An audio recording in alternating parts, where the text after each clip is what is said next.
Anyway, welcome. Thank you. It's so good to have you guys. Um, it's really good to see so many people interested in country living and beekeeping. And it is my prayer that you'll find the information helpful, not just physically, but also in the spiritual realm. Should we open with a prayer? Father in heaven, as we study the nature, the book of nature, Lord, we pray that your Spirit will be with us to enlighten us and teach us the lessons that we need to learn. Please be with us in Jesus' name. Amen. So the basics of beekeeping, I've titled it Basics of Beekeeping, but I'll be delving into a lot of other stuff too. Okay, so why keep bees? So first thing that I like about keeping bees is that it gives us pollination. So Einstein, I think, once said, if the bees go extinct, then the whole human race will go extinct in a few years. I can't remember how many years, but basically it's because bees go around and pollinate everything that we eat, like every plant. It needs bees to pollinate the flowers. So that's one good use. Just my next door neighbor, he bought bees off me because he used to run an orchard and he gets nervous if he doesn't have his own bees. The first year he came here, he bought 2 hives from me. He had a wonderful harvest, but he couldn't get them to overwinter, so he lost them all. So the next year after that, he didn't have a very good crop. So he came back and said, I want another beehive. So he bought one again this year. So hopefully next spring, he'll have a good crop. So bees are very important in your garden. So make sure you have a beekeeper right next to you or keep bees. The next thing is you can have pollens. So does anyone know pollen is one of the superfoods in the vegan circle? It has a lot of B vitamins. Esther's laughing, giggling. She knows a lot about this. I'm a big fan of pollens. I used to eat pollens every day. Not these days, but the third one on the list is honey. Who likes honey here? Okay, virtually everyone likes honey. I don't like it because it's a lot of hard work, but my family seem to like it, so I know why. But okay, the fourth one on the list is royal jelly. Does anyone know what royal jellies are used for? It's very good for healing. It's actually what the queen bees eat. It's very good for you. One gentleman, a very rich person in South Korea, he used to own like a multi-millionaire business, and on his dying bed he wanted to live longer. So he sent his men to New Zealand. He ordered these men to buy royal jelly, the best quality in New Zealand. They basically went and bought couple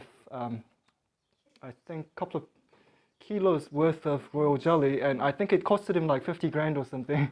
But that really sustains life of a person. If someone's on the verge of death or something like that, really sick, royal jelly can help prolong the life. So it's that amazing stuff. Fifth on the list is the wax. And wax, you can make lots of stuff with it. Like you can make soap with it, you can make candles with it. Lip balms, yes, you can make natural lip balms. It's very useful. And the next one is propolis. Who knows about propolis? Propolis is this amazing product that comes from beehives. And they make throat sprays out of it. Like if you go to Happy Valley website or Manuka Health website, you can find out all about propolis, but it comes in spray forms. You can spray it when you have sore throat. You can drop tinctures down your throat. It really helps to heal. It's very anti-inflammatory, antiseptic. It's very good for teeth too if you have toothaches. Yep. And the last one on the list is bee venom. I'm sure we're going to have more to talk about this later on. So beehives, you can get a lot out of it, but I think we need stronger motivation in the last days than, let's go to the country because time of buying and selling, time of not being able to buy and sell is coming. That's a strong enough motivation, but I think we need a stronger motivation because, there are people out there called preppers, right? And they do a lot of this stuff, survival things, and But what are their intentions? Like, what are their motivations? Yeah, protect themselves. It's all about protecting me, because I'm frightened of what's coming. But I believe Jesus is calling us to a life more abundant, right? Because Jesus said in John chapter 10, verse 10, he said, "The thief cometh not, but for to steal and to kill and to destroy. But I'm come that they might have life and that they might have it more abundantly."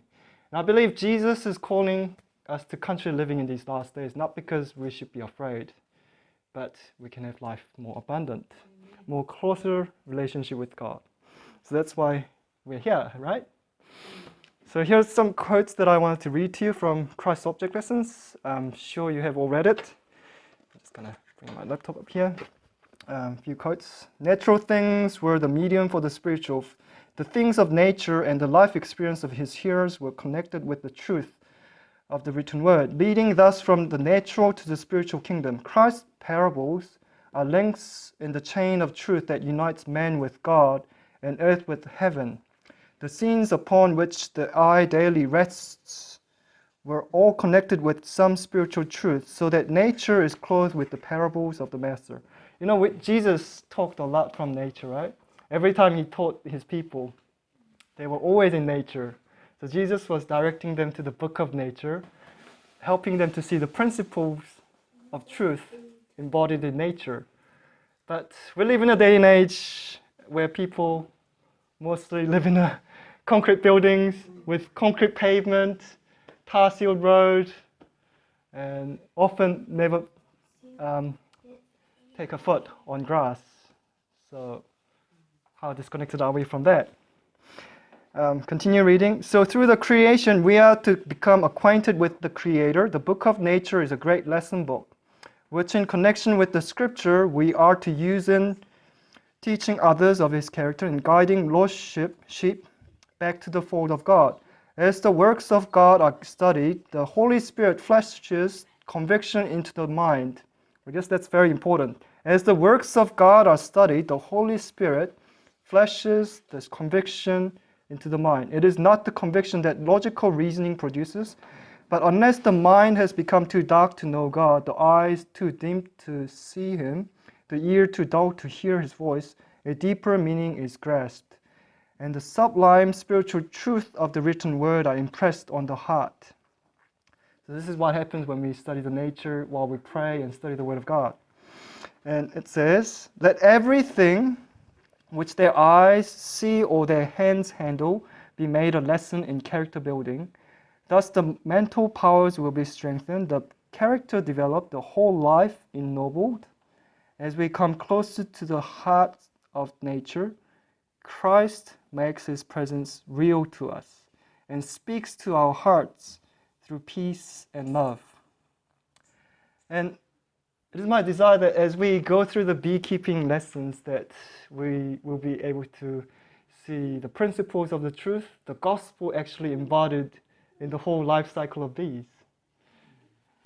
Here's a scripture from Job chapter 12, verse 7 to 9. It says, "But ask now the beasts, and they shall teach thee, and the fowls of the air, and they shall tell thee, or speak to the earth, and it shall teach thee, and the fishes of the sea shall declare unto thee, who knoweth not in all these that the hand of the Lord hath wrought this." And I think it'll be very apparent as we go through this that God's design is embodied in beekeeping, the cycle of bees. Now the bees are very seasonal. As you can see, this is actually from Northern Hemisphere, so it's not going to be very obvious to the Southern Hemisphere, but if you ignore this part, basically this is going from spring to summer, fall, winter, and then spring, summer, fall, winter. So the population of the bees just goes with the season. And what happens is when the flowers open up in spring and the pollens become abundant, bees start to collect them and they multiply really quickly. So that's how they know the season. And the beekeepers have found a trick to trick them in different ways. We try to feed them sugar syrup in certain ratios to make them think that spring's come.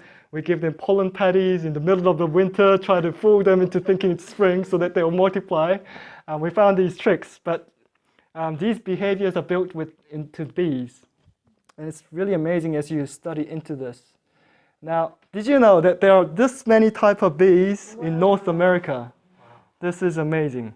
I never realized that there were this many bees until I looked it up today, actually. as I was trying to present this. So there are many bees, and some of them are really big. But the bees that we are interested in are the honeybees. And there are basically 3 different types of honeybees. Apis cerana, that's the Asian bees. So that's native to like places like South Korea, where I come from. We have those bees in the old days. But now we have the bees in the middle, which is called Apis mellifera. That's the European bees. Now, most of the Korean people who keep bees have transferred into that because it produces a lot of honey. Now, the third type is Epistursata, but I don't know much about them. They're from South and Southeast Asia. I don't know much about them, but I'm sure the reason why we don't use it is maybe there's something that we don't like about it. Maybe it doesn't produce enough honey, I don't know. Who knows? Or maybe it might be that the climate over there is too mild, that it's not suitable for anywhere else. That might be the reason. But don't quote me on it. But the reason why we use Apis mellifera, they're very versatile. They can virtually live anywhere on the planet. Some of the strains of Apis mellifera come from like Russia, so they can survive the really harsh climates. When they went to, in South Africa, you have Africanized bees, but they're virtually the same strains. They just become very wild. I don't know why, but yeah, very vicious. So people call them killer bees. There's a native New Zealand bee? Yeah, there are a couple of native New Zealand bees, but we don't use it for beekeeping because they don't produce money. Yeah. And when I was in the Philippines, I saw someone with a native Filipino bee, and it was a small little bee, and they had their own little hive, and it was so small and they don't sting, and they had them in the house actually, producing honey, and it was these miniature colonies that were like so tiny. It was really cute, and the honey still tastes pretty good. So some of these feral bees are very tiny in their hives. Actually, their colonies are really small, and they're very resistant to diseases. But everything that humankind does, like all the apples or the peaches out there, we want them to be big. We want them to be extra sweet. We want them to make money, right?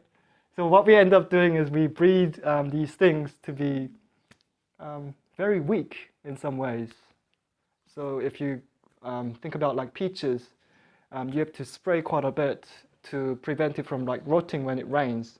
So I know like most orchards, when it rains, after it rains, they go out with the sprayer and they spray the fungicide because the variety's gotten very weak over the years because they bred this feature they've wanted. And in doing so, they've made it really weak. It's the same with the honeybees. We bred this feature called gathering honey. That's our primary goal. And somehow these bees became very weak. And we're going to go into different diseases. And we're going to find out how weak they are these days. But there are 2 different types of Apis mellifera. So one on the left is what Esther likes, carniolans. Yes. And one on the right is what I like, Italian.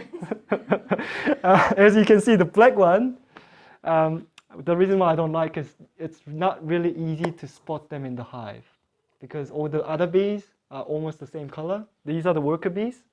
So that one and that one, when they're all black, it's really hard to see them. So that's why I don't like them. I don't like marking my queens.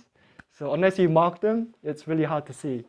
But yeah, it's not easy marking them because you have to make this marking tool and you basically have to gently squeeze them to hold in place and you go with the marker and mark it. So it's a way of finding them easily, and because if you kill the queen bee, then that's it. Your hive cannot produce your worker bees. So just remember, if you get black bees, yellow bees, they're still the same strain, just different color, basically. But they do have different characteristics, which we're going to come into. Okay, maybe I'll deal with that. Because Russian bees, these carniolans, they come from northern Europe area. So they will go into winter as a smaller cluster. So what that means is in New Zealand, if you live in Southhead, it'll get attacked by yellow jackets, wasps, because the cluster size is so small. The wasps are able to come through the sides and attack. So you really have to shrink them down, shrink the beehive size down. Otherwise, they're gonna become a prey to wasps. So that's out of the way. So 3 types of bees actually in the hive, not house, sorry. Just like male and female, they have male bees, which are called drones. What's funny? I don't know, maybe it's my pronunciation. Some people don't get it, but drones. So there's queen bee, and there's the worker bee. And worker bees are all the females. And females are very, what's the word? What's the word, Esther? Hardworking, yes, very diligent workers. And the male bees, the drones, they don't do anything in the hive. Watch TV. Yeah, they sit around, do nothing. They're basically bench warmers. They don't do any foraging. They don't do any housework. They don't do any cleaning. It's all the worker bees. They do all the nursing and cleaning and foraging and feeding the queen with royal jelly. That's what all the worker bees do. And the queen bee, do you know how many eggs does it lays? Yeah, at the peak, it lays like 2,000 eggs a day. So it's like an egg-laying machine, sorry. And she needs to eat a lot of royal jelly to be really productive. So that's why the royal jelly is packed full of nutrients. And she can live up to 7 to 8 years. But most beekeepers like to replace them every year. I like to replace my queens every year. And there's a reason for that, because we've bred these bees to be certain characteristics. These queens also don't live as long. And also we use like, what's the word? Some kind of pesticide. What, acaricides? Killing mites. Oh, Varroa Mites. Yeah, there's a pest, like a small insect that lives off, it's a parasite on bees, Varroa Mites. And we have to use acaricides to kill them. And what the chemical does is it shortens the life of the queen. So we like to replace the queen every year, because you want to go into the winter with a strong queen and come out the other side booming, not with the weak queen which is not able to take through the winter. I actually had one hive loss, and she was 2-year-old queen. But all my 1-year-old queens, they all did really well. So yeah, so I have to sometimes make a hard decision and crush the old one and create a new one inside. So that's just part of this life. Nothing is perfect in this life, because sin has marred everything in this world. But the life cycle of the honeybee is that the queen bee lays an egg, and then the egg hatches into larvae, so that little thing there, and then it grows and elongates, and at that point it's kept. We're going to talk about the kept brood and open brood. So this is open brood. There's nothing up the top. You can actually see through what it's like. But once it's kept, you can't actually see it unless you open it up. But inside it's going to be elongated, and then it goes into pupation process, and it's going to develop eyes and things like that. And then later on it's going to develop wings, and eventually it's going to come out, the larva. Yeah. 3 weeks. Yes, 21 days for the worker. So here we are. This is why I say this is design. This is perfect timing. So the queen lays an egg. So if it's a drone bee, then it takes 24 days. 24 days and it hatches, exactly. And the worker bee, it hatches after 21 days. And the queen bee, because it eats a lot of royal jelly, it develops really quickly, and it hatches after 16 days. Now this is really important, because when you get like a queen cell from a beekeeper who's grafted it for you, and it's basically like a queen pupae inside, you can actually buy this to replace your existing queen. And this is very important to know this information, because you get the cell at day 11 or 12, and you carry it home, and then you can expect that after maybe 5 days it'll come out and emerge, and you know not to touch it for another week or so, and then wait about a week, and then you open it up, and you expect to see some eggs laying. So this is how you work off this. And also the thing with the Varroa mites, they breed inside the cell with the larvae inside. So they like to breed inside the drone brood because it's longer period and they can multiply more inside. So we can talk about this later, but here's an interesting thing. So I'm going to show it later on if we can actually see it on the frame. But this is all kept brood, what we call kept brood. So inside there's this pupa inside. So this, how do you describe this, Esther? It looks like a bullet. Yeah, it's got a dome shape at the top. It's really blown up like a cap. So these are the drone combs. So it's very obvious when you open it up. So inside it has male bee inside, and here is the worker bees. It's more flat and it's smaller. So that's how you tell. Remember the previous slide, the drone bee is a lot bigger than the worker bee. So the cell needs to be bigger. Here's some pictures. So can you all see that? So here you see this glowing thing. What do you think this is? Yeah, this is nectar. So once the bees come in with nectar is the sap from the flowers. It's the sweet stuff. And then what they do is they fan it all night, all day, and 24/7, non-stop. And they concentrate it. They basically dehydrate this, and it becomes honey. And they seal it off when it's ready. When the moisture is dried off and it's not going to go off fermenting. Bees know this exactly.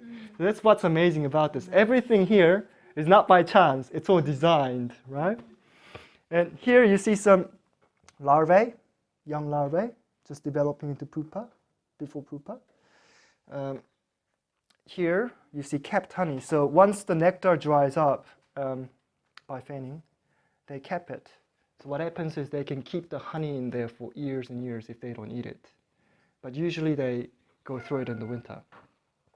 The idea is to leave enough for the honeybees so you don't have to feed them in the winter. But beekeepers like to rob them of everything they have and then feed them honey. So there's a saying, you never trust a beekeeper about what's gone into his honey because even the son and the father will not trust each other. So that's a bit sad, but that's the reality. So these are the capped brood, open brood, some nectars. Do you guys see the drone brood? Where's the drone brood? Can you see it? Just here, right? So usually what they do is they make the drone brood usually along the sides and on the bottom. They like to do it there. And in the middle, they like to lay worker brood. And actually that makes it handy because you can cut it off if you want to get rid of mites. Because you don't need drones in a healthy hive. Because you only need them once at the beginning. When the queen bee goes out to mate. That's when you need the drones. That's the only time you need the drones.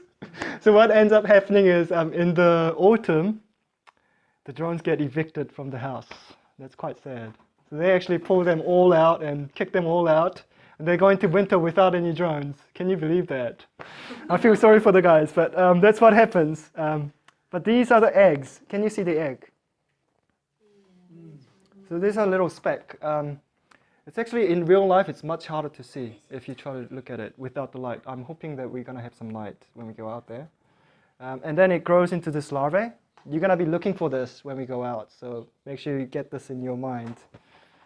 It's going to grow, so egg to larvae, pupae, and then adult.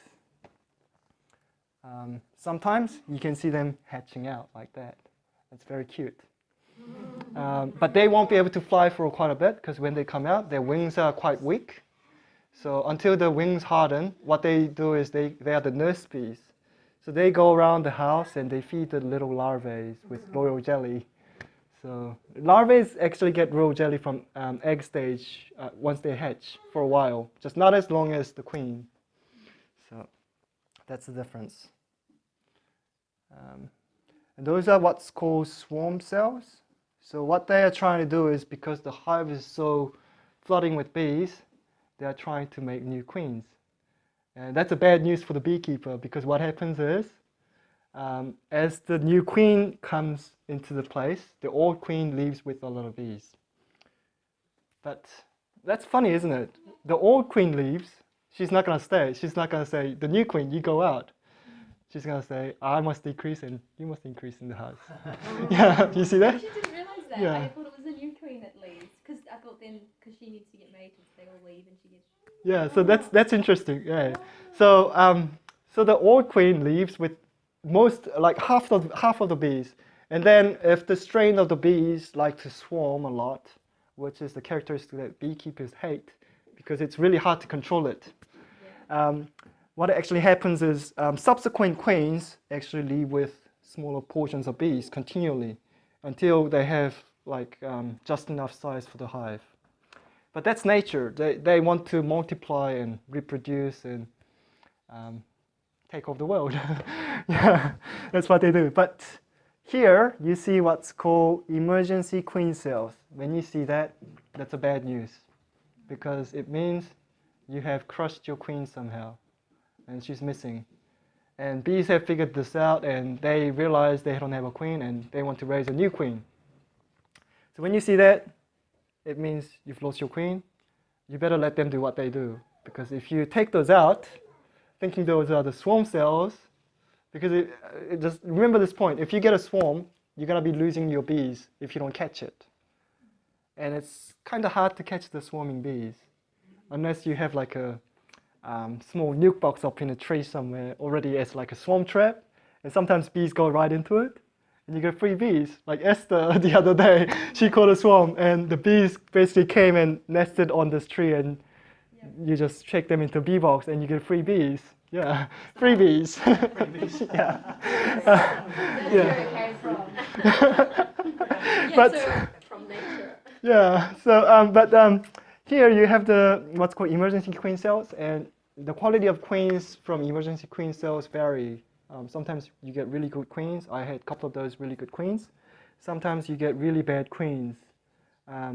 It's just it depends on how much royal jelly it's been fed.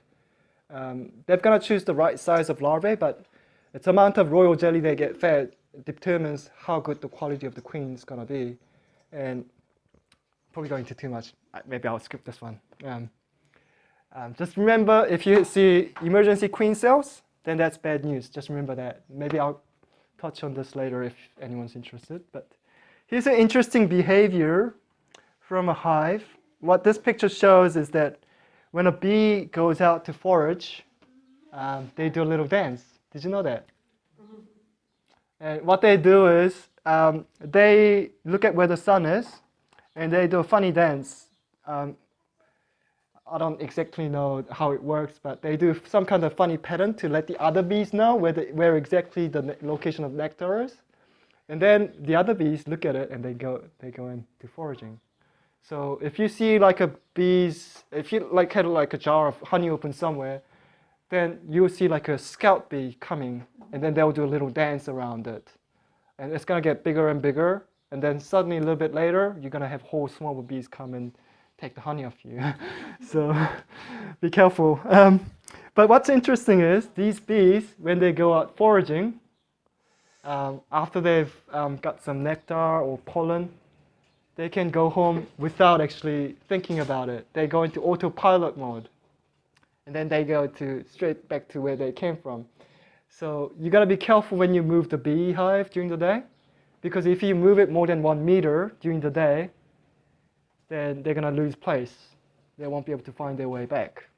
So if you have to move a hive during the day, I move it like one meter at a time every single day. It's quite a tedious You're work. very kind to the bees. Actually, I had to move my nukes, and I just moved them like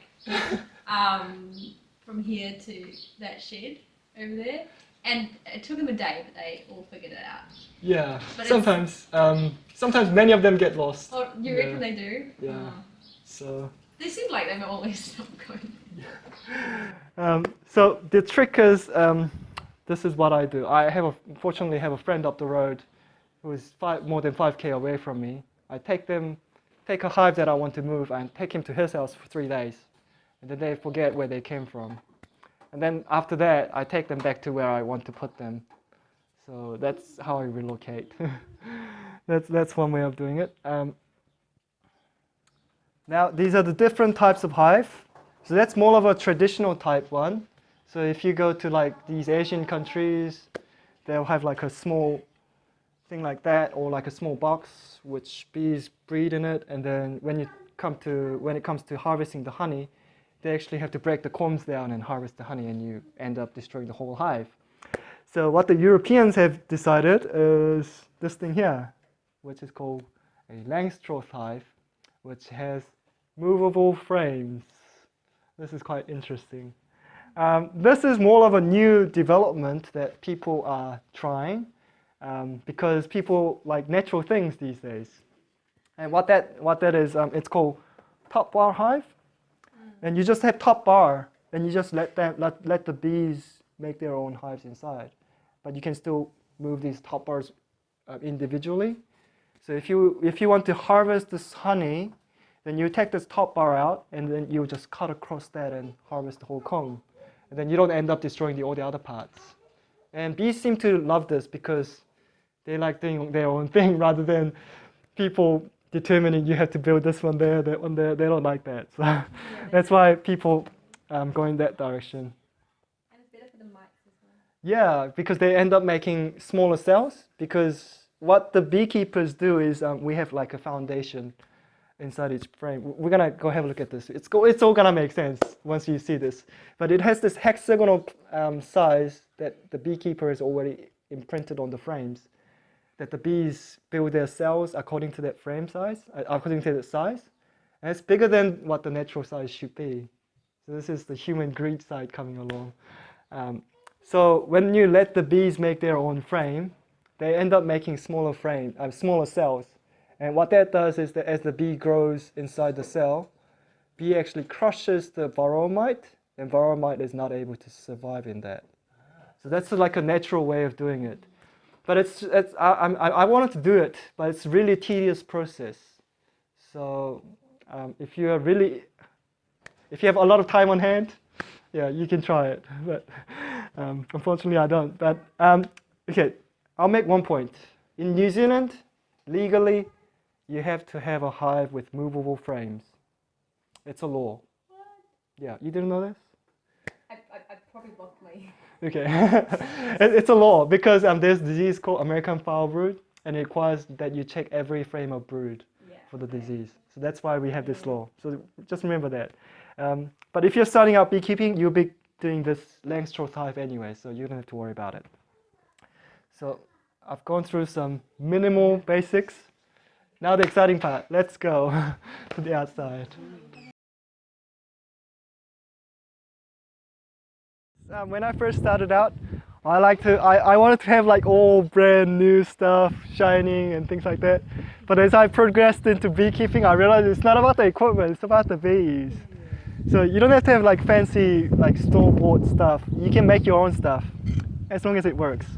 Actually, the grandpa that I bought my bees off, he's been doing it for like 50-something years.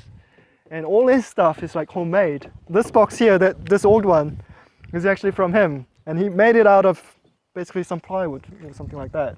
And see, this handle is very rugged. It's very rough. It's not very easy to grip, but he's been using that for a long time. So yeah, it works. Yeah. As long as it works. This is a pollen trap. I guess I don't have to wait till everyone else for this. Basically, the idea is you kind of stick it here, and bees are forced to go through these small holes, if you can see that. Yeah. And what that does is that it causes the bees to drop the pollen that they are carrying on their back legs. It's not going to make them all drop it. It's going to take about 30 to 40% of it.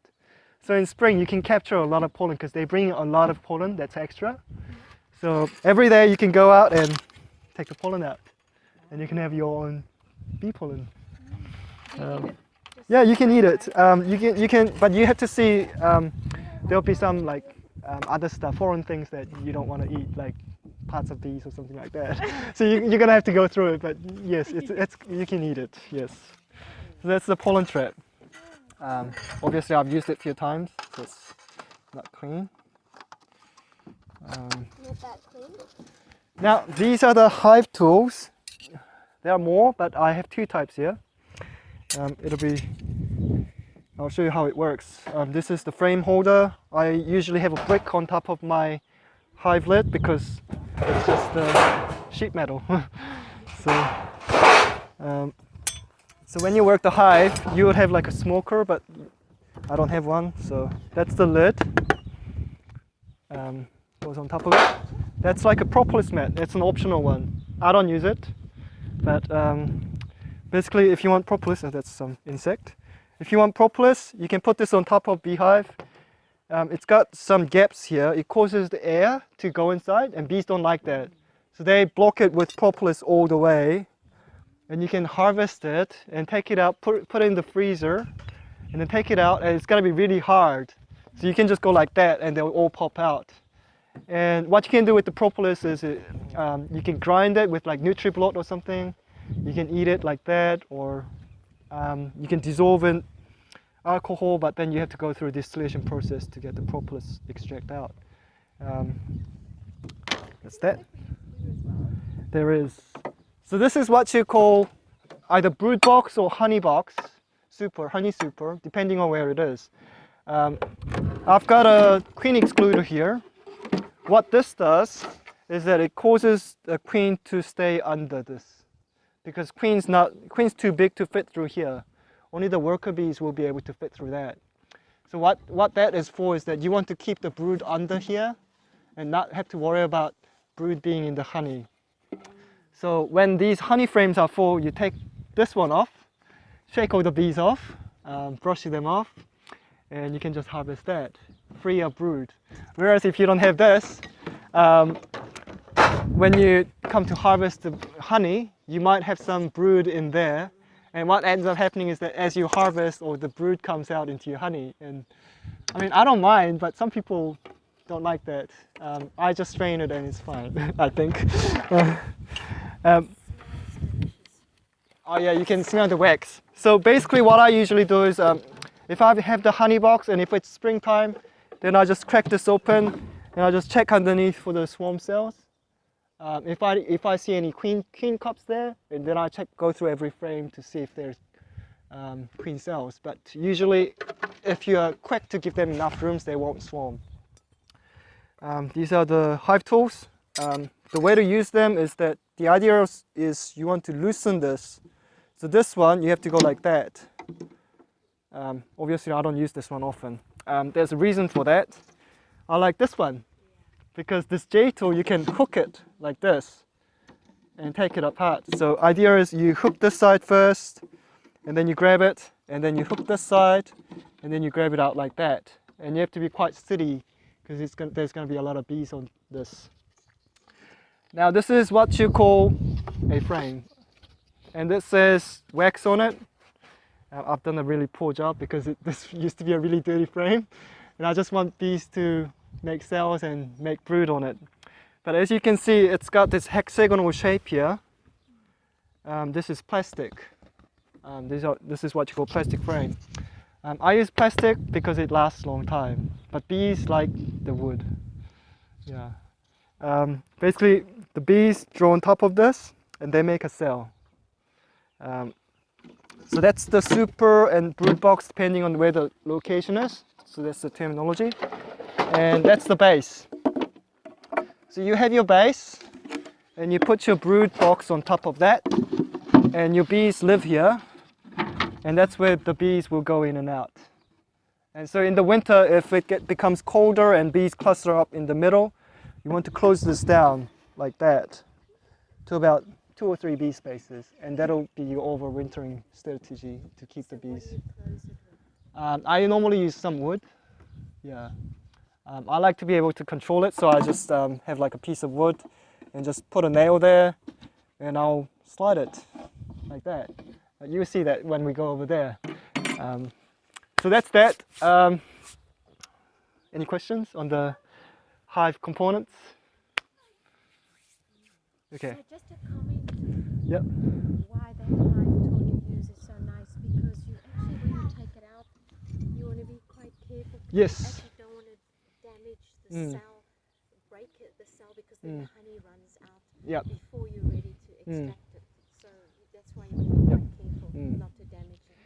this tool, also you can do this. When the bees, propolis is actually like a glue that they use inside the hive. They don't want anything moving around and any holes in there, so they use propolis to glue them down. So when you work the hive, you'll be noticing this, that they'll be really stuck there. It'll be really difficult to pull them out. And if you didn't have plastic frames, if you use the J tool, when you go like that, the wood might snap off. So when you use this tool, you can go like that to loosen it, like this. With this one, it's a little bit different idea. Idea is this becomes a pivot point, and you go like that. And you kind of have to go like this to bring it up. And you have more area, so it doesn't snap as easy. But I don't like using this. You will break. Yes, you break into the hive, And yeah. the honey drips Yes. everywhere. Everything's sticking. So the beekeepers who use this, they'll go like that, or like this, or like that. But personally, I like this one. And while you put on your veils, I'll show you guys how to light the smoker. So this is the key component, key equipment when you're beekeeping, is Because the smoker. Because what it does is that it calms the bees down. So this is, actually when I first started, I didn't even have a smoker. So I just started. And all I had was, I didn't even have the hive tool. So all I had was like a screwdriver, and I just went there and I started just poking with the, say if this was a screwdriver, and I just started like poking here and lifting this frame up, and yeah, and the bees got really mad and they were like everywhere. But later on I learned to use the smoker. It's a magic, you can calm them down. the smoker uses like the thing that the bees think a fire is in the house, so they Yeah. get all the food they can get and go away. So smoker, the best fuel I think, this is my opinion, is the pine needles, which I don't get any around here. So, and thank you Esther for bringing them around. Yeah, thank you. Yeah, to start them, yeah. So the lighter, you want to get something like this like barbecue starter kind of thing, because you want it to go right inside. So once it's going, you want to put the fuel in, and you want the smoker to be going really well, because you don't want it to turn off while you're working the hive, because then you have the hive open and you have to relight it, and that increases the chance of bees getting upset. And yeah, when they get upset, the more likely that you'll get stung or someone else will get stung. Now, the smoker, you want it to be really hot, but you don't want the smoke coming out to be hot. That's the trick. Yeah, you don't want flamethrowers, because basically when you're shooting out flames, you'll be burning the wings of the bees. Yeah, I did that a few times actually. I didn't know anything when I started, so yeah, I went to the bee club later on and I learned a lot actually. I'm all over like, let's try it and find out and learn the hard way. But what I like to put in is that once I get the smoker going really hot, then I'll put some grass in, something a little bit wet. And what that usually does is that the dry stuff keeps it hot and the wet stuff cools the smoke down. This is a trick I learned from the guy at the beekeeping club. So I'll just go around and try to grab this grass, which is partially dry, but this is going to make this stuff smell like some kind of weed burning, sorry. Yeah, this is just part of the deal, sorry. So everyone who hops in my car says, are you smoking or something? It's like, no, I'm not, it's my smoker. Yeah, so I'll have that going really well. I'll just test it like that and to see if it's just enough, yeah. And that's good, and we're ready to go. So, when you open the hive, some people like to do it beforehand, but I'm always in a hurry, so I just crack it open and give it few puffs and they calm down. And I just wait a few seconds and they calm down. Actually, I'm fortunate to have my bees are very mild and gentle. So, but if you have aggressive bees, then I'll give a puff at the entrance before I open it, like a minute or so before I do it. And then that usually signals to the bees that they need to calm down.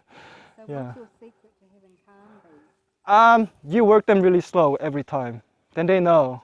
Yeah, but if you're really aggressive with it, and every time you open, even though you do all the right things, they'll attack you. Yeah. It's like I learned that the hard way as well, like fast movements. They don't like it. Yeah, they think that you're like robbing the hive, like an animal, because you know animals move very fast when they're robbing the hive because they don't want to get stung. So they're like zipping around, and they think that you are the enemy. Then, but if you move like super slow, they actually can tell the difference.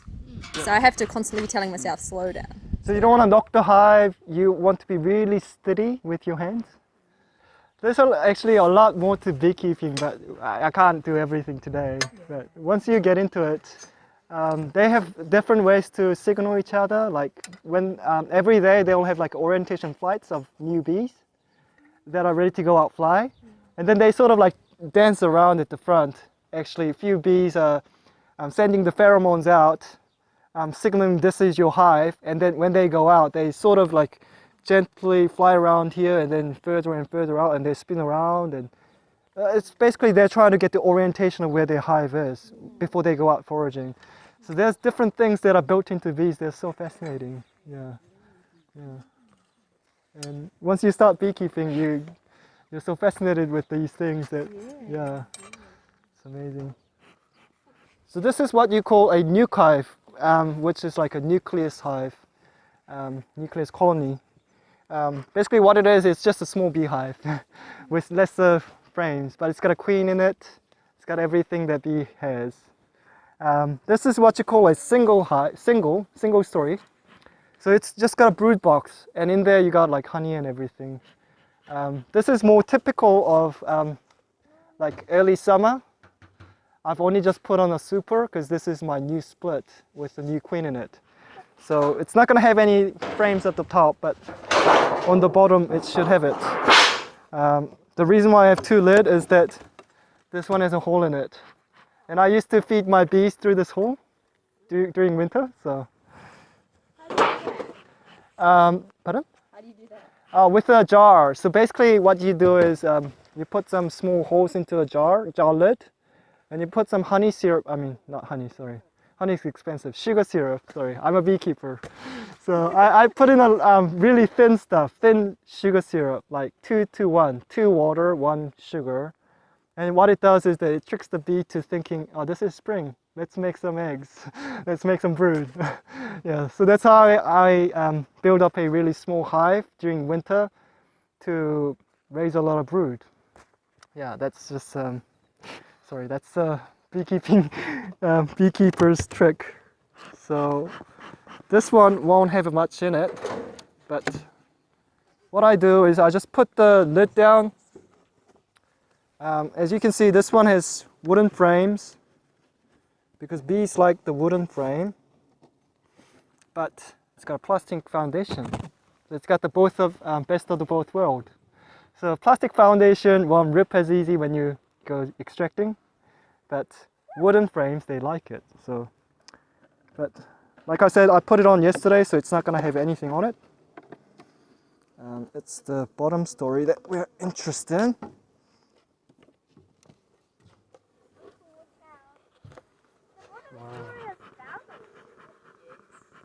So it's not a particularly strong one. I didn't pick a strong one to bring here because I didn't want to scare you guys. So, but there's a lot of bees in there. When you work it, you will see these burr combs. This is what you call burr combs. So what it is that bees build these combs in funny places where they have space. Did you say bird comb? Burr. B-U-R. B-U-R-R, yeah. So they do that, and it becomes a nuisance, especially when they're on the side. If you take that out, that's just gonna rip, and honey's gonna be all over.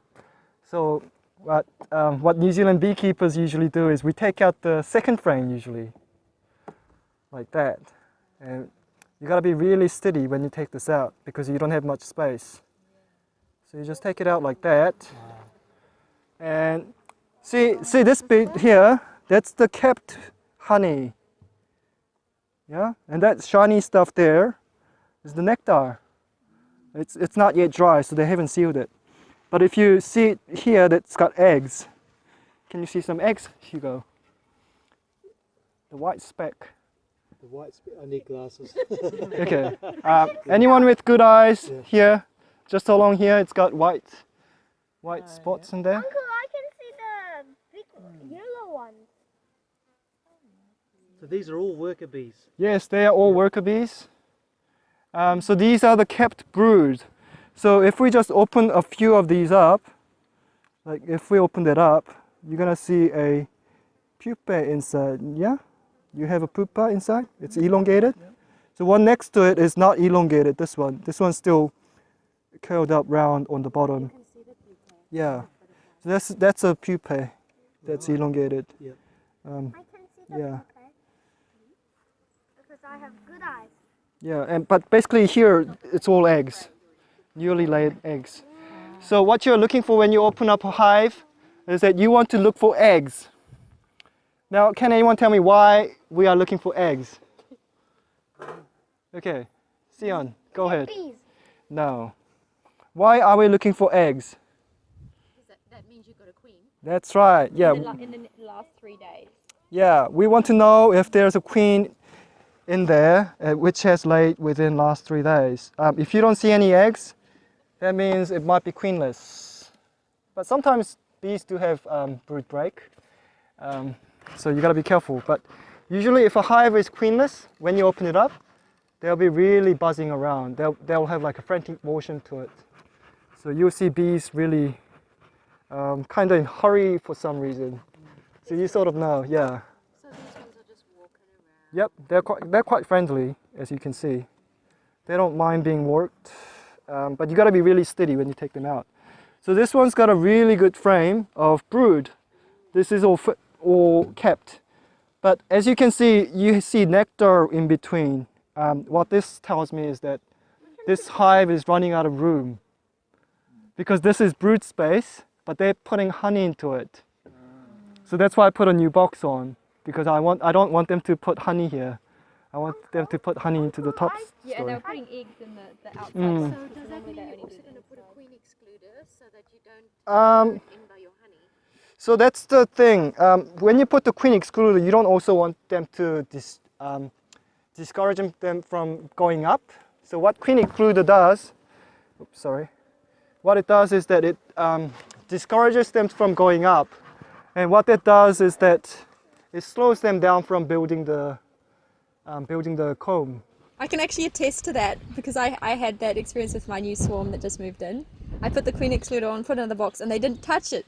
They don't want to go up. They didn't touch it. So today I took the queen excluder off and I took some of the brood frames from the bottom and put them in the top because I want the queen to lay, and I put new frames in the bottom. The thing with the building new comb is that it works quite well in spring because there's a lot of nurse bees, because it's the nurse bees who draw the comb. But in the summer it becomes quite difficult because they're in a mode of collecting honey and less brood, which means less new young nurse bees, which is gonna build the combs because it becomes difficult.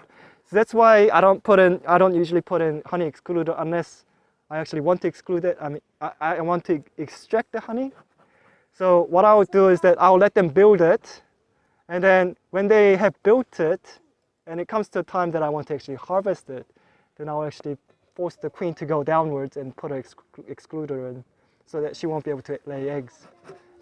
So that one's, sorry, I don't see any larvae that's old enough to,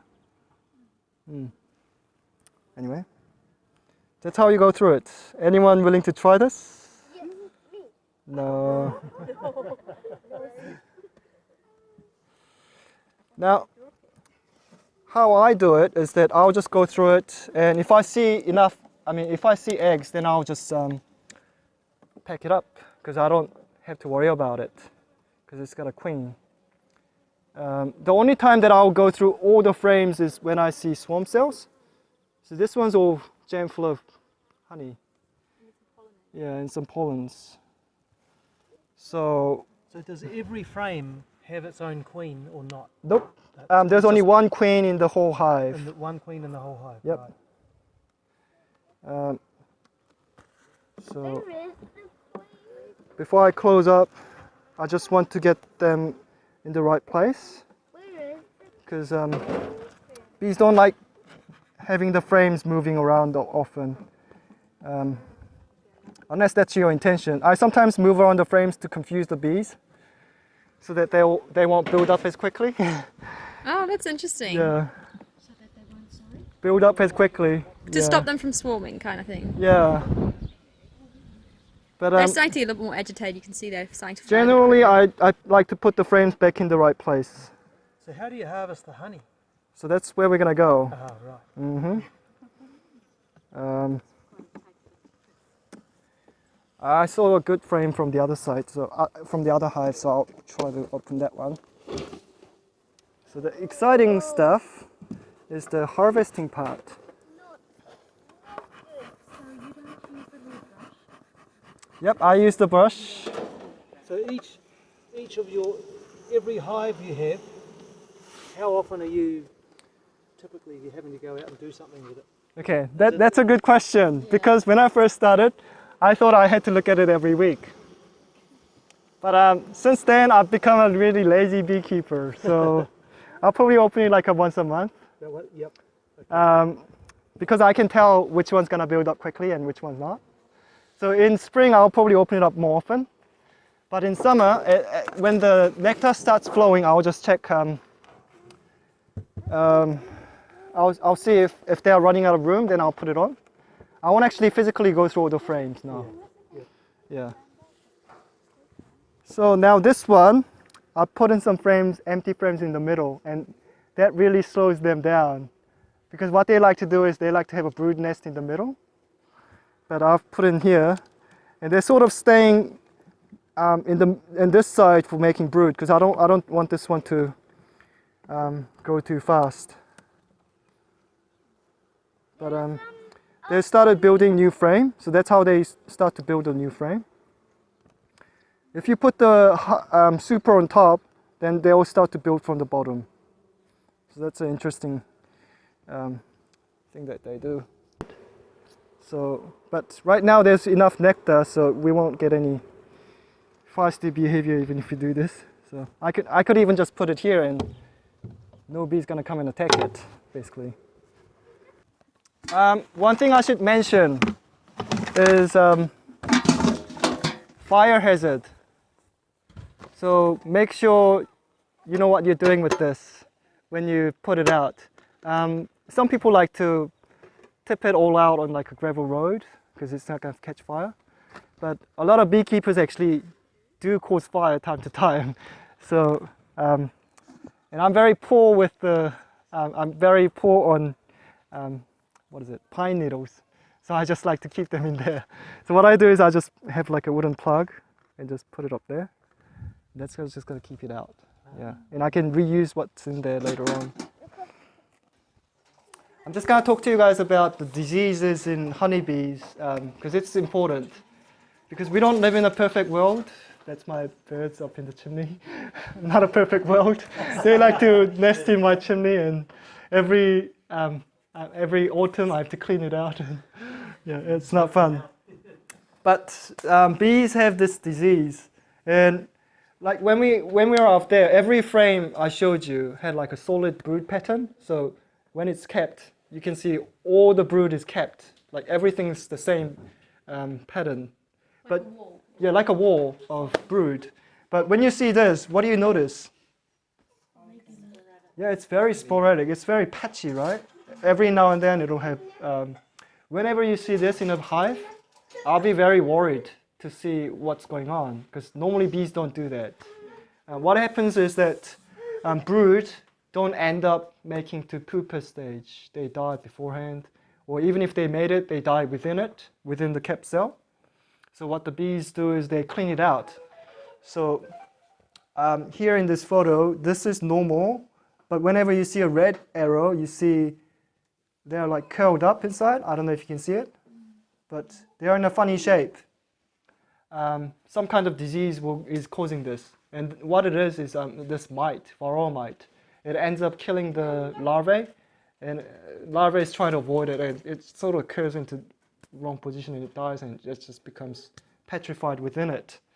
So this is the Varroa mite. So what ends up happening is, even if it gets to like a proper bee stage, it can still die within it because of the Varroa mite. It carries different viruses, the Varroa mites. If you have a high mite load in your hive, you will start to see this. What it is it's the bee's got deformed wings. It's not able to fly. So basically it's a useless bee inside. So what the bees do is they throw them out. But the more you have those bees, the less you're going to have the normal bees, the working bees. So what ends up happening is the whole hive collapses. Here, this is what you call K wing. So the wings look like a K, but that's another virus too. So that's carried by the Varroa mite. That's all developed in a funny way. As you can see, the back of it doesn't have any hair. So this is all caused by the Varroa mite. So if you have a lot of Varroa mites in the hive, you see a lot of those. And at that stage, you are quite late in the game. You gotta really be on your foot and do something about it. And we're gonna talk about that a little bit later on. Now, this is the most dreadful disease in the beekeeping world. If you get this, by law in New Zealand, you have to burn it. Yeah, it's called American foul brood. And why they call it foul brood? American foul brood. So the brood within the cell, yeah, AFB, you call it AFB. What it does is that the brood inside, it dies, and you sort of have like this fishy smell inside, a really foul smell. I actually never had it, but I smell the frame that had it, because if you go to this course called American foul brood, because in New Zealand you got to register your hives, and when you register it, you have to check it. If you don't have a agreement with the New Zealand government, you have to get someone who has the agreement called DECA to have a check on your hive. This is by law, but a lot of people don't do it, obviously. I didn't do it for 1 year, and then later I realized I had to do it. And I set the course, and I actually got a DECA agreement with the government that if I ever do find a hive with AFB, I'll burn it. But there's obviously levies involved in it, so you have to pay the government every year about, depending on your hive, number of your hives, about $50.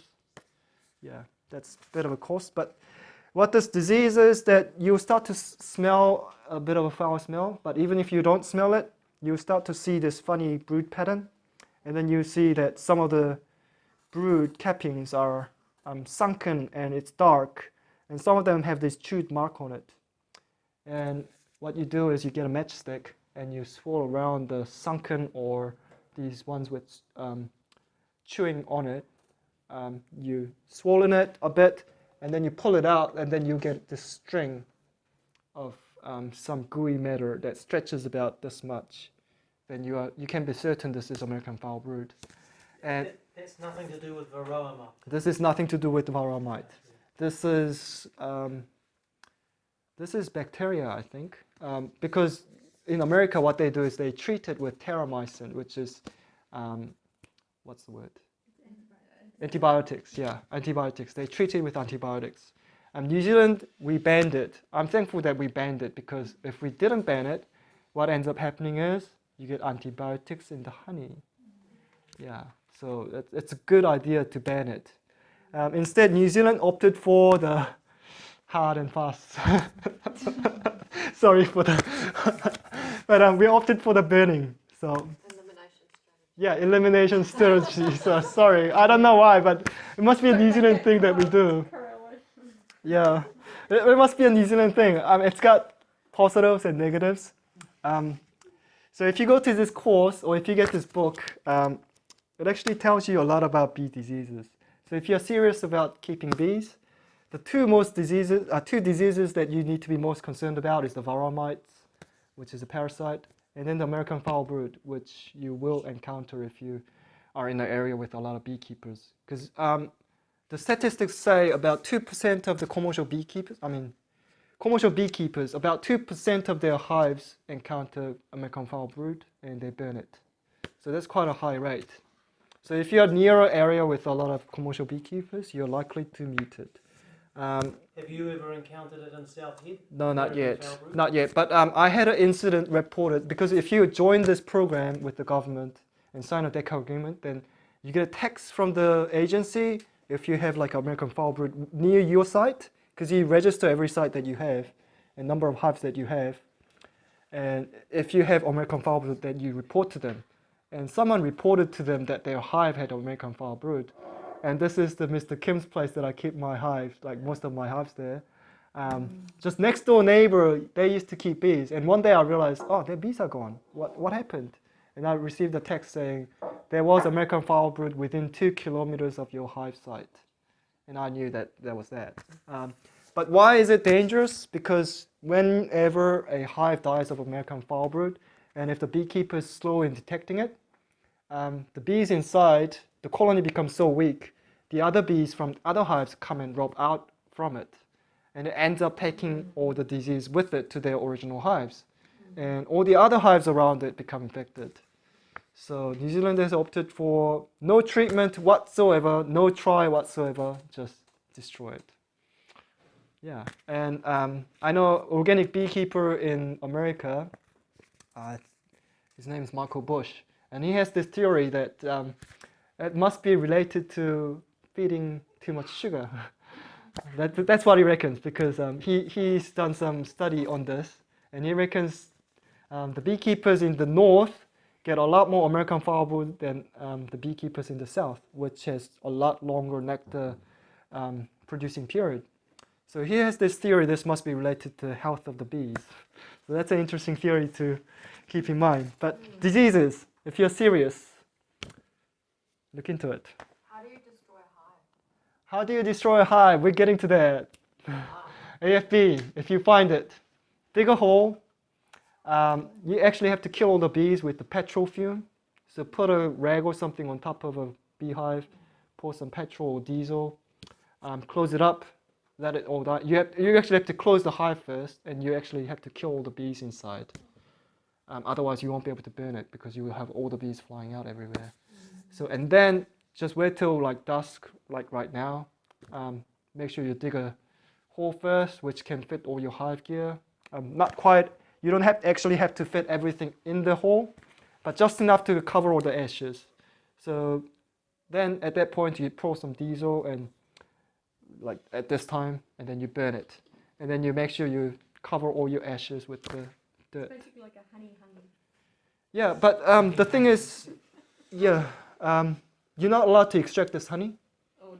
Yeah, because if you did, and if some bees came and foraged off it, then someone else gets it. So this is a serious stuff in New Zealand. And yeah, it's good. But this tells me something about our situation in the universe, right? Because if God doesn't destroy the sinners, what ends up happening is the sin, gets spread in the universe. So there's some spiritual truth in these things. Now, Varroa mites, if you are serious about doing all the treatments at the right time, like if you're a commercial, for example, I want to go semi-commercial, so in spring, what I would usually do is until I get to like harvest season, I'll do like a Varroa mite count of my beehives.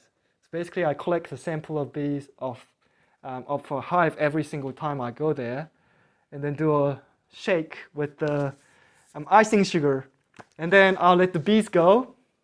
I'll be shaking it into like a ball or something, and then I'll let the bees go. They go alive.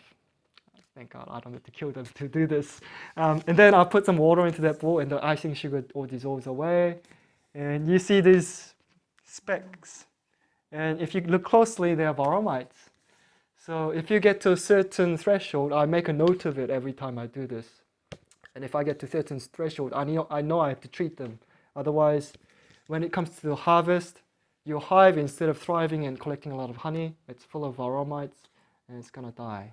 So commercials have to do this. Another way is have like a sticky board underneath the hive, and then the Varroa mites naturally fall onto it. You count that to figure out how much Varroa mite you have. So this is if you get really serious into this, then you can be all scientific about it. Yeah. Yeah, I started doing that. I did a methylated spirits wash though. That kills. Yeah, that kills the bees. Yeah, but that's quick and easy way to do it. Make sure you don't get the queen inside that. So. Oh, definitely not. Because the idea is you have to collect the bees from the brood nest where the brood is. So if you get the bees from the where the fruit frame only has honey, then it's unlikely that those bees have Varroa mites on them because the Varroa mites live inside the brood. So you have to collect it from the brood nest, and if you are not very good at spotting your queens, then you might actually catch the queen. So you got to be really careful with that. Now with the control, there's some organic methods, and I've tried a lot of organic methods, I tell you, because I like organic. This is what's called Apigard, and this is what's called Thymovar. These are organic products. Basically, active ingredients is thymol, which is like a herb. It's a really strong herb. I've actually got it in my actually down there in my trailer. I don't like that stuff. All the insects hate it. Even the ants, you just put it around like your shed, like where you're extracting honey. They won't come near this stuff because it's so potent. It's not enough to kill the bees, but it's sometimes makes the queen sterile and she won't lay any eggs for a while. It's that strong, but it kills the Varroa mites. It's about 91% or 93% efficacy, but it's very temperature related. So if you have too high temperature, too low temperature, it doesn't work. So the organic stuff is very tricky. You got to get it right. The other one is formic acid. This is one I like. This is one I use most of the time. This is called Mighty Way Quick. It's very easy to use. You just buy from the store, and it's just a packet that I keep in the freezer. And it's just coming to time that I have to treat my hives because I haven't treated those in spring because I made those splits in spring. But what this is, you can still use it and you can still harvest the honey and eat it because this is not going to be in your honey. Because it's a vapor, it vaporizes, this acid vaporizes, it kills all the mites. The downside is it can kill bees because it's very strong. So just be careful. If it's too hot, don't use it. This is a German product which uses formic acid as it is. I've actually got this, quite a few of this. What you do is you put it into this bottle. It's got a wick, and it drops certain amount of formic acid every. It's got a release rate basically, depending on the wick size, and it vaporizes within the hive, and it kills the Varroa mites. That's very handy, but formic acid is very dangerous. So if you spit it on your skin, it'll burn through. If you get it on your face, you get a scar. If you breathe it in, if you do it constantly, it'll destroy your lungs. So organic stuff, very dangerous. Just remember that. Esther deals with a lot of hazardous chemicals. I don't like it. Yeah, but yeah, this is oxalic acid. So there's two ways of using oxalic acid. I don't know if you guys are interested in all this stuff, but I use this stuff a lot. In the winter, when it's broodless, you can actually mix the oxalic acid into water, sugar syrup, and then you can actually spray on the bees, and that gets clears the bees of the Varroa mites. Downside is you can actually make the queen sterile. Sorry, organic. Yeah, it's very difficult world out there. The other way is vaporizing oxalic acid. So you get oxalic acid crystal. This is less dangerous. You just put the oxalic acid powder on this vaporizer, connect it to a battery.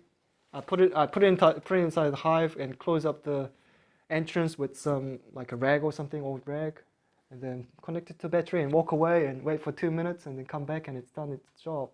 Just don't breathe in the fume because it'll destroy your lungs. Sorry, I think we have like a pattern with the organic stuff. But I know Esther likes to use oxalic acid strips, yeah, which is more of a newer thing that beekeepers are trying. I haven't actually used it. I think it's more safe. They say that the bees actually like it. The queen actually likes it. Okay. It's like one of the only methods that the queen likes. Like apparently they actually produce more Right. if when oxalic acid is present. Right. So, Okay, so that might be very promising, but there's one downside is that oxalic acid won't actually penetrate into the brood cell. So once it's kept, it's not going to go in there, but it's going to get rid of all the mites on the bees. So if you keep on using it, then you can knock down your Varroa numbers. But the trick is you got to be really consistent. you do have But So like, that's the trick. if you guys ever lost a swarm or a hive, Hive to to Varroa Varroa, mites. you'll Yeah, understand you'll be that. really paranoid. It's Yeah. I lost a couple of hives when we didn't live on our property, and so I wasn't checking it as Yeah. frequently, and it was so guttering. I literally opened it up and it was just dead, and there was like cockroaches. Mm. And with a lot of Like snails bees. and slugs. And the thing is with Varroa, Looks is more- every hive actually will have it. Mm. Like you never can escape Varroa. It's always It's always you're there. always going to have it, so you have to be treating it always. Yes. It's not like a question of yes or no. So every hive doesn't in New Zealand will guarantee Basically, Yeah. will Yeah. get So- infestation. About 20 years ago, we used to be in a good state where we didn't have any Varroa mites. But it came in, and virtually now every hive has it. And you cannot get to zero. It's impossible because every other hives have it. And once you, like Esther said, if you're not able to go to a place, I ran like 4 different sites, and I wasn't able to go to them. Like, you know, you have to phone up and you have to coordinate these things, and sometimes you cannot do it more often. So what ends up happening is some of the hives get neglected, and if some dies out of Varroa, and other hives come and rob off it, and they will get Varroa mites, and every other hive on your property, on your site, ends up dying of Varroa mites. So, and like Esther said, it's very devastating to find after, you know, you've looked after it and you've made sure they have enough stores to go through winter, and you go there in the middle of the winter and they're all dwindling down to like this small cluster, and you know it's gonna die, and there's nothing you can do about it. Yeah, it's a terrible feeling. Yeah. and you have to be especially careful in autumn. And you weren't even going to mention that. But, like if in the having lots of Varroa means there's like less healthy brood, Yeah. and so if you don't treat it especially strongly in autumn when the queen's actually laying eggs, then when she stops laying and then you get less and less bees, you're basically going to lose that's how you lose your hive. So the trick with overwintering is that you want a lot of healthy young bees, because in summer what happens is that bees only live for like 6 weeks at the most, because they're working so hard, like foraging and fanning all night, and they're taking turns doing this. So every teaspoon of honey, that's life of 12 bees. Yeah. And they're doing that, and they're not going to live long. So if you have old bees in autumn, then likely your hive will not survive through winter. So you want really healthy bees to come out from the brood at that time. And Varroa mites, if you have really high mite load, then you're not going to have very many young bees, and which means you won't come out of winter most times. And even if you do, your cluster is so small to sustain itself out of it. So sometimes what I do is I move them to really small nuke box. You saw I have a lot of small nuke boxes beside my building over there. The reason is I like to move them into smaller ones if they are really small.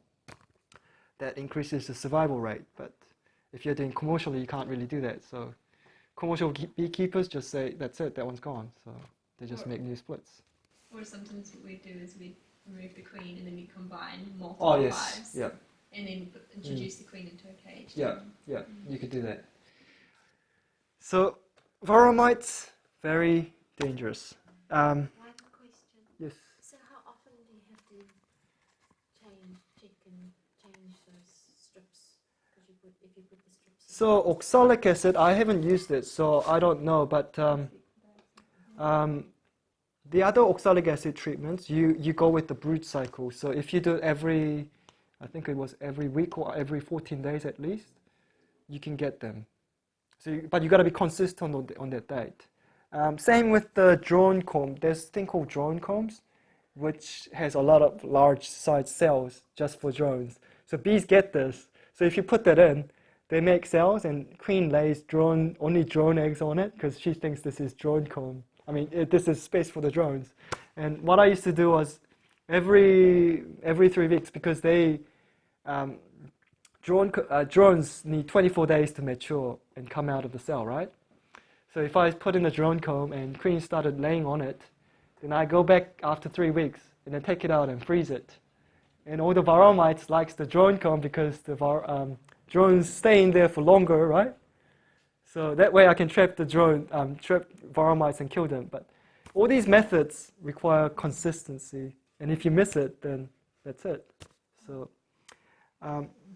the other way, the old man that I used to buy bees from, he swears by this.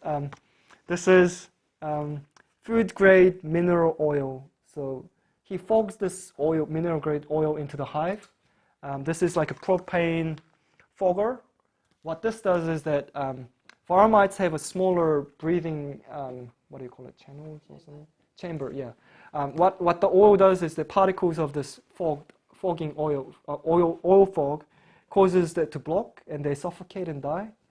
So they use it, but a lot of people. How does he do that though? So he fills this propane fogger with food grade mineral oil. It's like a special design. It's like an insect fogger. It's the same stuff, but it heats the oil and it basically makes a fog out of it. Okay. Almost like oxalic acid where it's just Yeah, oxalic acid fogger. It's a similar stuff, but they have a special one for oxalic acid because you don't want to be close when you do the oxalic acid fog. So this stuff, it's a hit or miss. I won't just trust this. He uses this in what's called a piston. This is synthetic stuff. Now we're coming into the synthetic part. These days, like I said, I'm a lazy beekeeper. I don't have all the time to do organic treatments, but I do use one organic treatment, which is Formic Acid, because it's nice and easy, does the job. It doesn't have any resistance. But synthetic stuff, the mites will build resistance to it. So what people do is, 2 on the left is the same product, just different brands. 2 on the right is the same product, just different brands, different compound. So they alternate between these 2. So they'll use this in autumn. They use the Amitres in spring. So they'll alternate between these 2. So the mites will not develop resistance. So if you're just starting out, I'll recommend this actually, because if you stick to this regime, then you know your bees will survive. But take honey off it. that's where I'm getting at. Yeah. Sorry. So if you're using this, no, it's good. It's good. You remind me. So just make sure you don't put this stuff in before the nectar flow starts. So this is where it becomes tricky.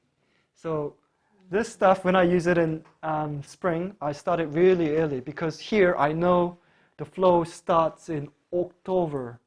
So October doesn't give me much time. So I actually put that stuff in middle of winter, actually. So middle of the winter, I put it in, and I let it sit there for 8 to 10 weeks. So 8 to 10 weeks, my beehive is protected from Varroa mites. Protected, if you trust it. Yeah.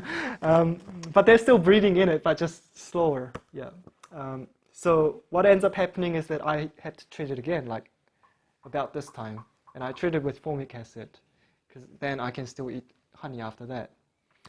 In autumn, I use this stuff, Apistan or Varroa strips, because it works really quickly and it's aggressive on the mites, but it's easy on the bees. So I use that. Downside is, if you put that in while your honey is on, you can't eat the honey. So don't let any of this stuff get into your honey, because this is basically pesticide. You'll be eating fly spray, if you like. Yeah. So, like I said, why Varroa mites? Why managing AFB? Why is it important? Because it doesn't only affect you, but everyone else. If your hive gets robbed out, that's what it's going to look like. All the combs, you'll see pieces of comb everywhere. It's because bees from other hives have gone inside and ripped apart everything. It's a reflection of humanity, basically. You know, humankind. If you see some opportunity, like sinful nature, you want to take advantage of someone weak. Bees do the same thing. Tribal warfare. Yeah. So I'm so looking forward to going to heaven because we won't have to deal with this. Now we get to come to overwintering. Overwintering in New Zealand is not hard, but it's tricky because of the Varroa Mites and all these things. If you get it wrong, your bees will not survive. But remember, you have to reduce the entrance, and also you have to reduce the hive down to single levels in most cases. I actually have 2 hives back there, which is 3-story, and I overwinter them as 3 stories.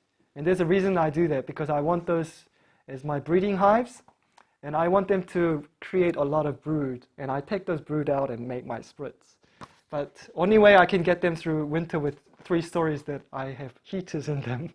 So I trick them into thinking this is mild weather, we should continue to proliferate and reproduce, and I occasionally feed them sugar syrup to fool them. So this is the beekeeper's trick.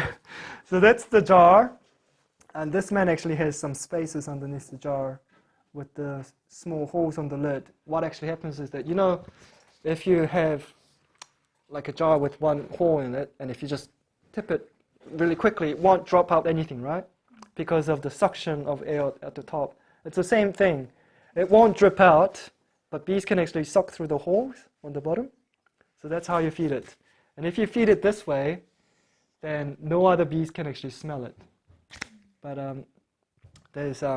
I've actually tried it. Like different feeders, you can put feeders on top of it, but the smell of the sugar syrup is so strong, other bees come and try to rob your hive, and yeah, it's a problem. And plus South Ed has a lot of ants, so if you have like an open feeder on top of your hive will be covered with ants. So just gotta be careful here. Now medical uses. I know Lou has tried some. Mum, would you mind going and catching some bees for us? Sorry, I should have done it when we were out there. Just 3 would do, thank you. Yeah. I can do. Catch 5, please. Yep. So there has been a lot of research done on bee venom. I've actually read today they're actually using bee venom to block transmission of AIDS. They're using the compounds in bee venom. They're actually using bee venom to treat Parkinson's disease today. So there are many medicinal properties that we don't even know about in bee venom. But I was just talking to Lou about it, is that we can use bee stings to treat different inflammations in your body. I personally use it on my neck quite often because I get stiff neck from using the computer too long. If I have like a forward head posture like that for too long, then I start to develop a lot of pain here, and it hurts so much that I don't know what to do with it. It's like, yeah, but I will have like 3 shots of bee stings like every few of these cartilages, and it numbs the pain, and then the inflammation calms down, and I can have my own, normal life back again. So it's very powerful stuff. Actually, my dad, when we were running the tomato farm, we used to have a hut house. It was about 16,000 square feet, so it's quite a big house. We used to produce like more than 200 crates of tomatoes in the summer, so that's a lot of work. And one day what he decided was he would go up the roof and clean the rooftop with a broom and some water hose, and he was doing it, and one side of the house was about, I think it was about 3 meters or something, and the other side, it was a bit lower because you want the water to travel down the gutter. I think it was like 2.7 meters or something. And then he was just, I don't know, he thought it wasn't very high. He thought he could jump down without a ladder. So basically he went up from the high side and he traveled all the way down. And he thought, I don't want to go back all the way. I just want to jump down and pull the hose back and move to the other row. So he jumped. And guess what happened? So he hurt his back. And really bad. And he actually went to get a MRI or something and ultrasound. I don't know. Which one is it? I don't know. Yeah. To look at if it was. Yeah, how much is left in it. Yeah. And it was only a tiny bit. And At that time, we knew bee stings worked. Mrs. Kim up the road, she's got like a certificate in South Korea for doing bee stings and things. So they came every day or something. My mum and dad probably went there every 2 days or something and received bee stings for about 3 months or so. Today, it's perfect. Yeah. But he has pains from not moving often. So that's another issue. But yeah. But yeah, it's amazing stuff. If you look on the internet, you'll actually see amazing testimonials of how people have healed from different things. The reason why I got into bee stings is not because of honey, but because I had severe pains in my wrist tendons from using the mouse too much. And even today, if I use the mouse for too long, then the tendon starts to fire again and it starts to get inflamed. But if I use the bee stings, I can calm it down. So that's one way of doing it. Do you find getting the bee sting, does it hurt? Yeah. Relief. Yeah. How soon do you start feeling the positive, the relief? It's normally the next day. Next day. Yeah, so you don't feel collagen So Not until like working. Just- It works for 24 hours. Anyway. just the other day, I had one of my toenails lift up. Yeah. Ouch. What I actually did was immediately I went and caught a couple of bees and stung myself under the toenail. It's still on there, and it's okay now. Yeah, I didn't have to pull it out. Mom actually did the same thing a few weeks ago too. Do you want to try? Sure. So what I usually do is, I mean, obviously you can just go let this thing sting you, but if you just want to gently sting someone, then you can actually pull out the sting like this. I have not mastered the art yet. But so basically you're just holding the sting like that. It's So this- before the pod, Yeah. the sac, because you can see this. Yeah. So you can actually see the bee venom right on top of that if you. I need glasses. So that's the sting there. That's the stinger of the bee. Right. So what we do is, where is it, Esther? So what we do just here. Do you see it? Yeah. Actually, it's more here. Okay. But you want to avoid the veins. Yeah. So. Yep. So you can go as deep as you want, as long as you want. I'll just hold it like that. Oh, that's stuck. I'll take that out for you. I can't even feel it. So you can sting it a few times. I can't That's even it. feel it. But usually if it was me, I'll just leave it in there for a few seconds. Well, can I have like a tissue, do you please? have to do that for your you know, When I have like a neck pain, I'll do it like every day or every 2 days. how long? Until it gets better. Because once it gets better, you don't want to do it. Because it hurts. Yeah. Thank you. And my mom has to give me a bee sting because when I have a neck pain, when I have neck pain, I can't actually sting myself, so I'll have to give her. And A very good relationship with your mum. yeah, and I'll say, please pull it out, and she'll leave it in there. Do you have glasses? So actually, this is a spiritual lesson because they are giving up their lives. Yeah, they're giving up their lives to heal us. Yeah, it's amazing. Really, there. So you're holding a live bee there. So this is A live the half, bee.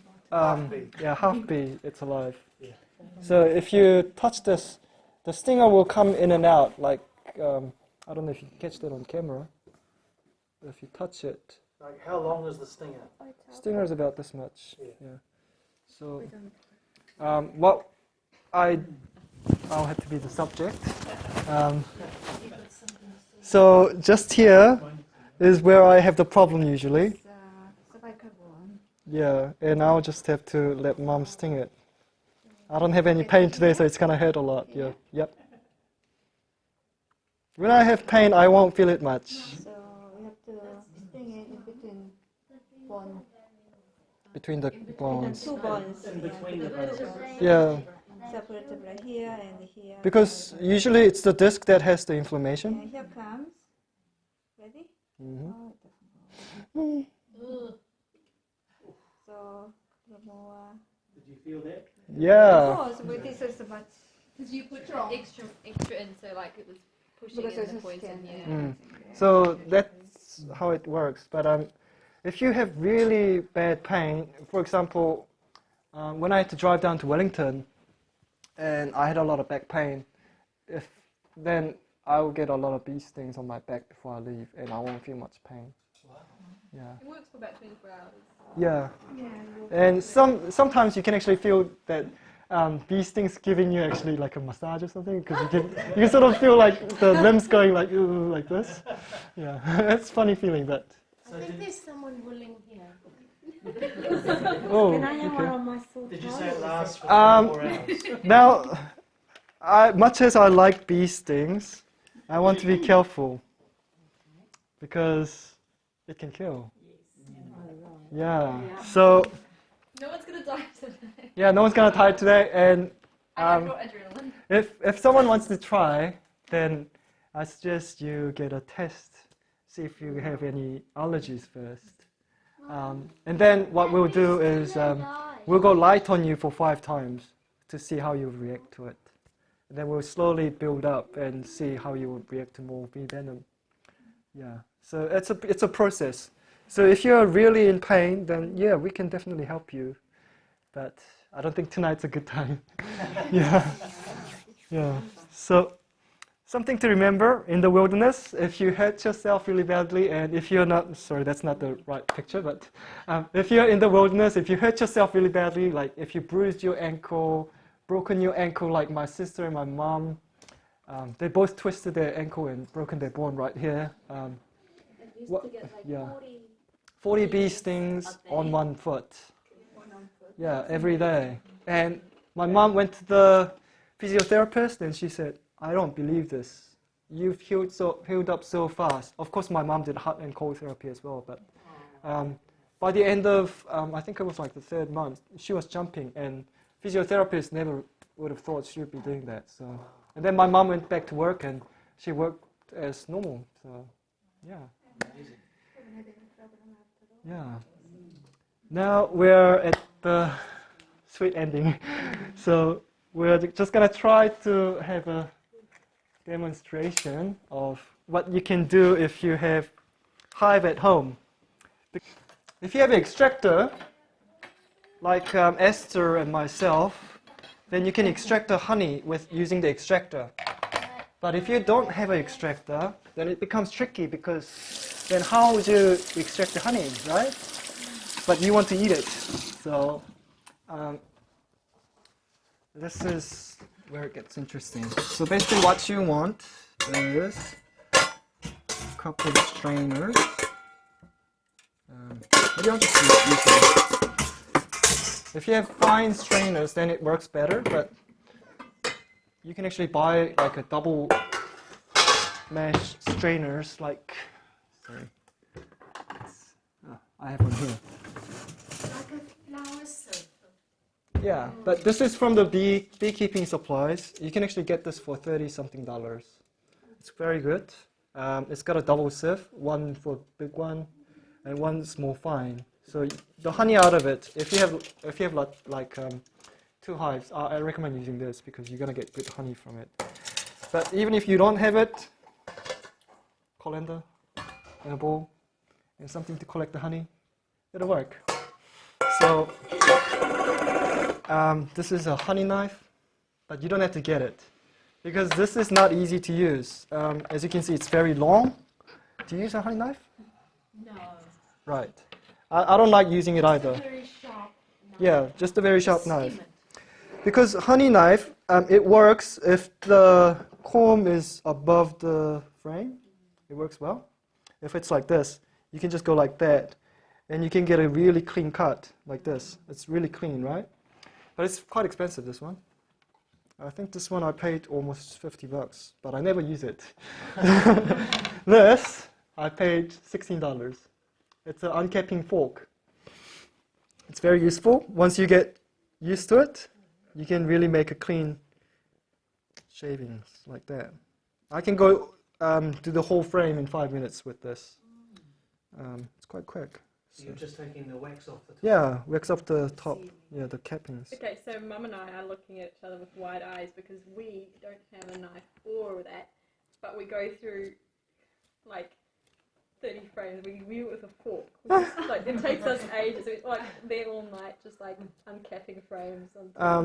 The other one is a roller, but it's a bit more messy when it's uncapped. So if you have an extractor, then I'll probably, if I have I have an extractor, and what I do is I just uncap the whole honey like this, and then just spin it in the extractor, and the honey comes out from this. Yes. But we don't have an extractor. I mean, not right now in the kitchen. So what I'll do is, I'll show you what you can do at home. You can just take a spoon or something, and maybe spoon would be a better thing. I'll just put this here. You can just scrape all this in here, like that. Scrape all the honey. Amazing. I wish I used a bigger bowl, but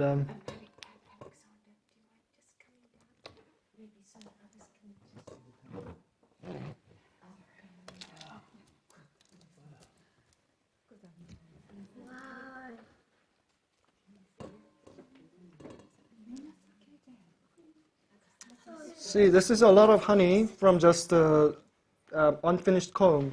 So if you had like a whole frame of honey, that'll be about 2 kilograms from a comb.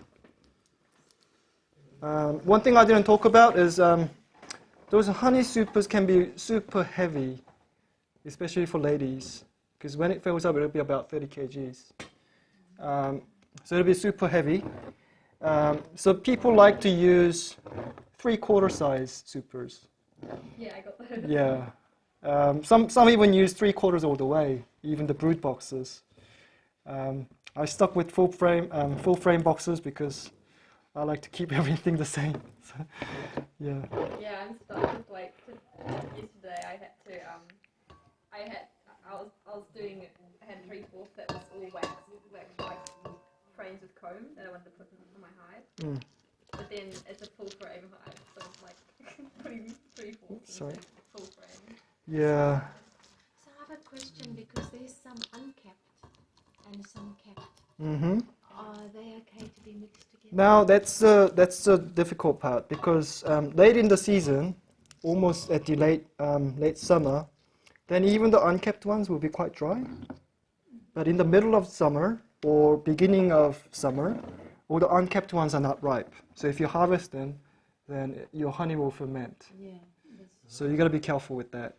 Uncapped Yeah. honey. But usually, if you go with the all capped ones, then you're safe. Yeah. Because we don't normally mix them. So if you have extracted, it's So all handy. that waxy capped stuff, can you eat that? The wax, you can't eat them. It's undigestible. But you can. It's like a chewing gum.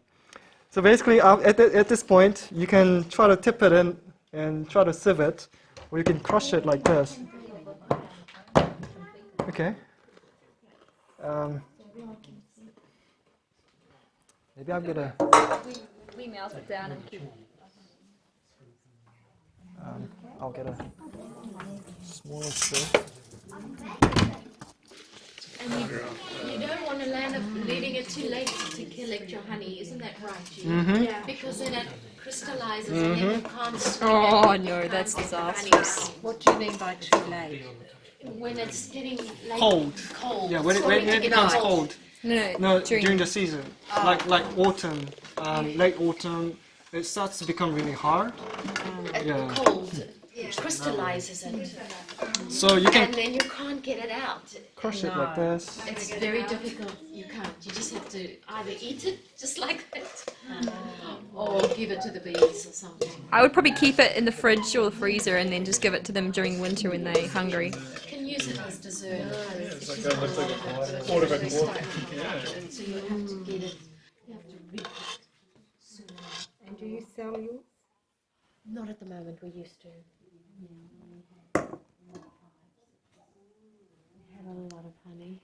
So So you are kept with the fork, huh?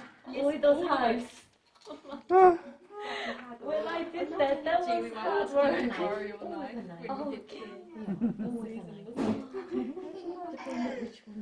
so as you can see, even with the colander, you can get pretty good honey down there. But if you use another one, then that's extra filtering, so you can get quite a clean honey. Some honeys are very dark. So early in the season around here, you get a dark honey, and the taste is really dark. I mean, really strong too. I don't know what honey it is, but some reckons it's avocado honey.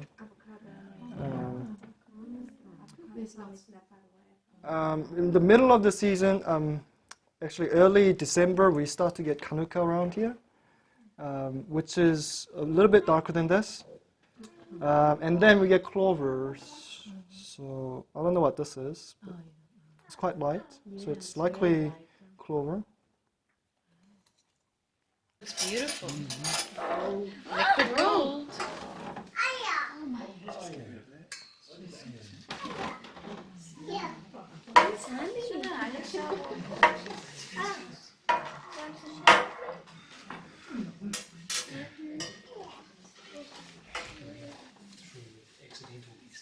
How does it taste, Alexander? Tell us when you have a try. I haven't tried it before. It's beautiful. It tastes nice. That's good. Actually, there's a really interesting spiritual lesson in this, because if the hive goes into like a queenless mode for too long, what ends up happening is you get fake queens. You see these worker bees, fake. Yeah. I thought it was fat. So what it is that the worker bee, one of the worker bee pretends she's a queen. Can you imagine that? Because these worker bees are females, and when they're not mated, they can only lay drones. When they're mated, they can, the queen can lay drone and the worker bee. But if a worker bee starts laying eggs, it's only gonna lay drone eggs. So when it starts to act like a queen, and you introduce suddenly you introduce a queen, and all the bees will think this new queen is a foreign queen, and they'll go and kill her. So it becomes really tricky when the beehive goes into queenless mode for a long time. So they are deceived. Yeah, they're deceived to think that this fake queen is this worker bee who's pretending to be a queen is a queen. Yeah. Sounds like Absalom. Yeah. Sounds like this world, right? Tried to Yeah. take over the kingship when he really didn't. Yeah. So there's a lot of spiritual lesson in beekeeping, and as you get into, I mean, it's not just beekeeping, just anything that you do in the countryside.